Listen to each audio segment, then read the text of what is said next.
皆さんこんにちは、竹林です。今日も YouTube 動画ご覧くださりありがとうございます。さて、前回に引き続きまして IKEA 効果のお話をいたします。 IKEA、 北欧の家具メーカーにちなんで名付けられた心理です。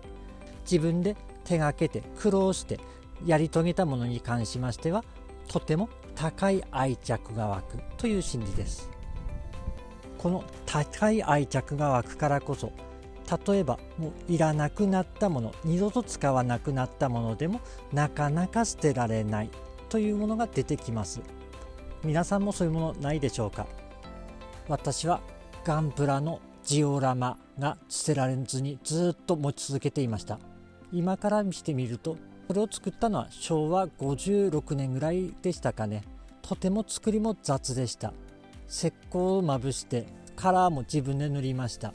旗から見るとポンコツガラクタです。しかし自分の思い入れが詰まっていてずっと捨てることができませんでした。埃だらけになってカビも生えてようやく捨てることができました。そのくらい自分が作ったものに対しては特別な思いも湧きます。